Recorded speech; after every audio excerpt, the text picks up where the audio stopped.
Welcome to the Kentucky History Channel, where we strive to bring you all the Kentucky history content you want and you deserve. Kentucky is a part of all of us, and we plan on covering all the history we can, from Pike County to Fulton County, from Louisville to Harlan. Here on our YouTube channel, you can find many videos dedicated to different events, people, governors, and places in Kentucky. There's something for everybody.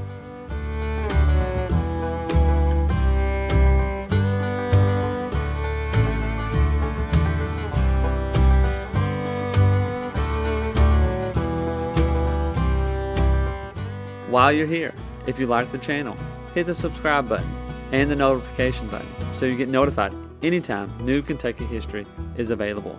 And if you want to support the channel, we have a Patreon page as well, or patreon.com/KYHistoryPod.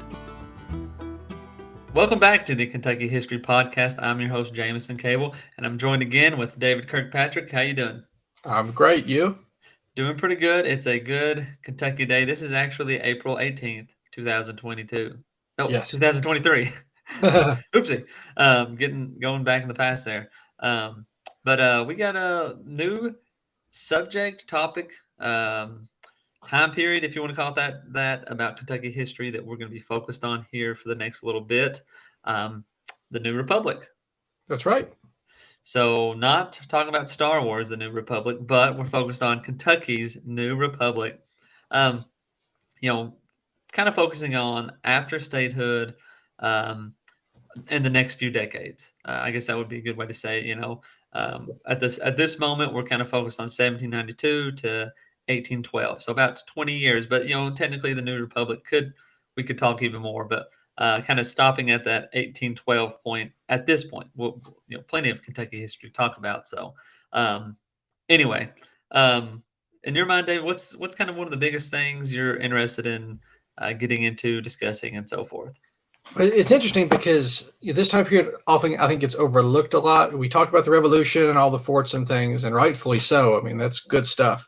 And then we move into the Civil War. So this has the War of 1812, but it also has a lot of other things that people have probably heard of, at least a little bit. There was an earthquake, the largest one Kentucky's ever had, in 1811, 1812, and there are reports in the newspapers of fire shooting out of the earth, or they thought, or steam, that kind of thing. You get the introduction of Henry Clay and all that he does. All these compromises that he's working up. You get so many of those early governors who tried some pretty neat things and were kind of experimental in how they were running a state. Because if you think about it, the colonial governments are all set up when the Revolution takes place. I know they change a little bit. You no longer have royal governors. You get Republican-style governments with a legislator and then a governor elected by the people. But as far as starting from scratch, Kentucky is really on new territory, and some of the choices they make are pretty interesting. So not only do you have that, but you have Kentucky transitioning from kind of a wild and woolly place to a more settled state. They don't do it perfectly, right?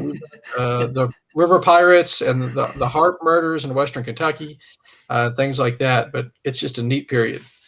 It is, and I like how you kind of phrased it there at the beginning. We know about the frontiers, and then 70 years later, we talk about Civil War, and that middle ground is just washed away and not really ever really discussed. And hopefully, we can bring some light to that. And as you said, to the governors, we will do a few episodes for sure, focused on James Garrett, Christopher Greenup, and Charles Scott, those governors that were in between that time period. And like you said, big decisions were made, and some very interesting things were even debated and brought up, and how those governors got to be, and how that they kind of their tenure there as governors, what took place in between that time. Some other things. Well, you said that the arrival of the Clays, or Henry Clay and them.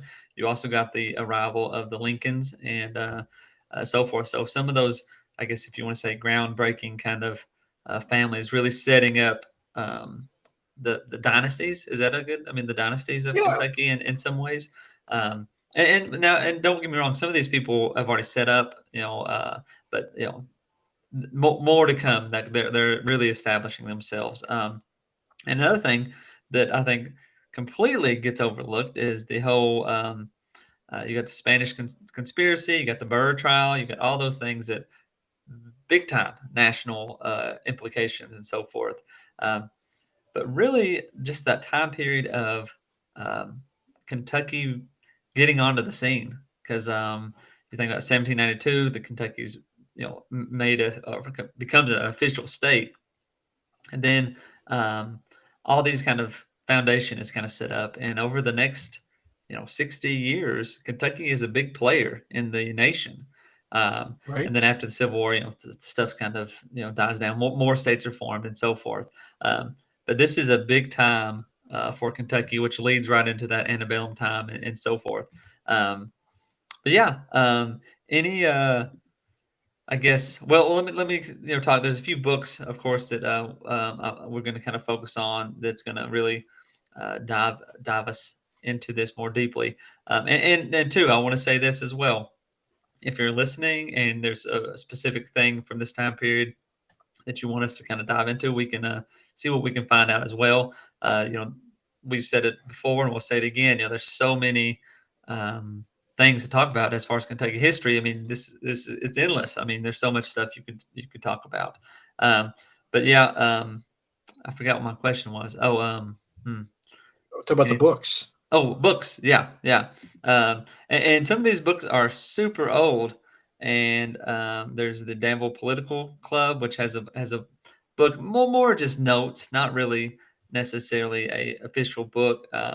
There's another one about uh, Three Springs and a Wilderness Station that was sent to me to talk about some of these things. And of course, the governor's book that I have that I've used for many years, just talking about governors and all that. But yeah.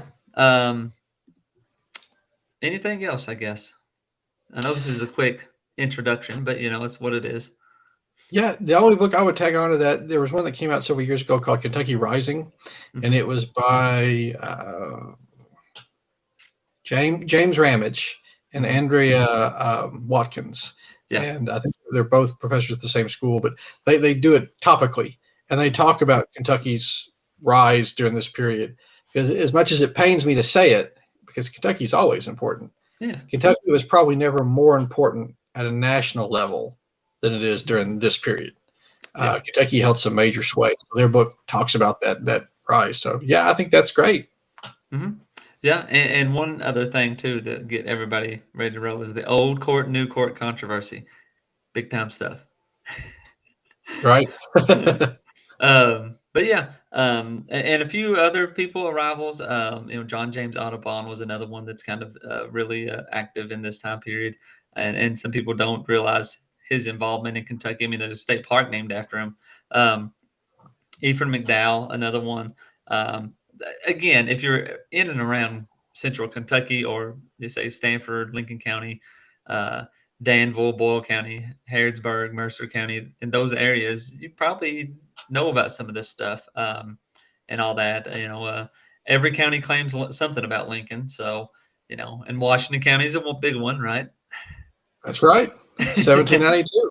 And That's right. that's something to point out for people. You're right. The Lincolns really get their start at this point as far as the famous folks, because if you're in Washington County, by the way, and you go to Springfield, there's a restaurant called Mordecai's, which is named after a relative of Lincoln's. But people think, well, Lincoln County's been around since 1780. That's a whole different Lincoln. That's Benjamin Yep, Lincoln. yep, not the same So one. everyone gets it wrong. So if you're ever on Jeopardy, Lincoln That's right. County, Kentucky, named after Abraham Lincoln. But yeah, you're right. This is the genesis of so many of these people that have become kind of staples. Not only that, but the horse industry. Kentucky Yep. becomes famous for racehorses during this time. Yeah. And when you've got forts, you don't have a lot of time to be raising thoroughbreds. But by the time the log cabins have given way to stone structures, Kentucky's on the move. Yeah, they start racing them down the streets, and That's right. that's all. We know how that ends up. Well, anyway, again, we're kind of going with the new republic here. We got a bunch of different topics that we're going to talk about, and kind of go through stuff as well. And of course, don't think that there won't be different guests and stuff come on as well during these this segment, I guess, or I don't know what is the right term to say for this. focus. Segue. I can Yeah. see segue. Yeah.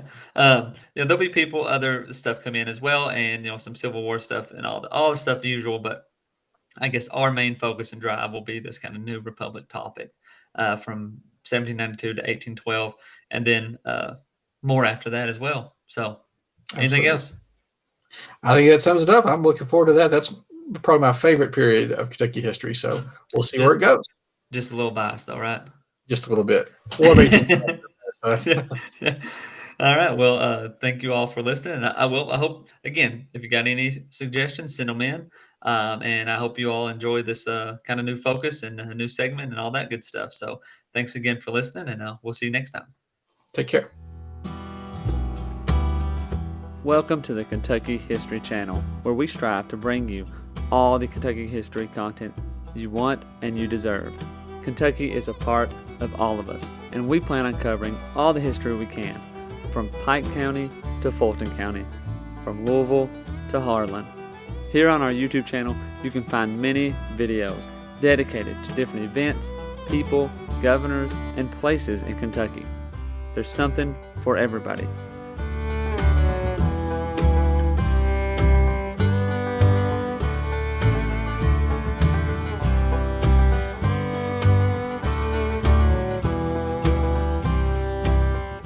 While you're here, if you like the channel, hit the subscribe button and the notification button so you get notified anytime new Kentucky history is available.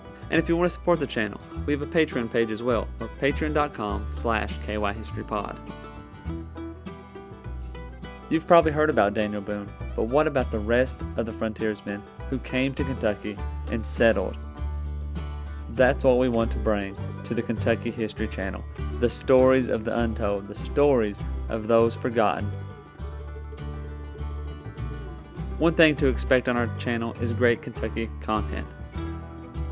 Some stories that you've never heard of. The Night Riders, who began in western Kentucky. Bloody Monday, the riots in Louisville.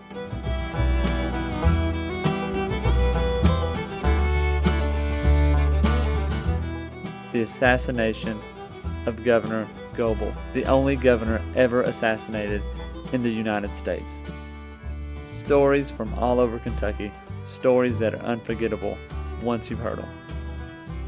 You can find out who counties in Kentucky are named after and how your county got started. From beginning to end, we plan to document every county in Kentucky, all 120. Reach out to us on all of our social media platforms. Twitter, Facebook, and Instagram. And also leave a comment on one of our YouTube videos. You can also check out our podcast episodes. You can subscribe to our podcast on Apple Podcasts, Spotify, iHeartRadio, and many more.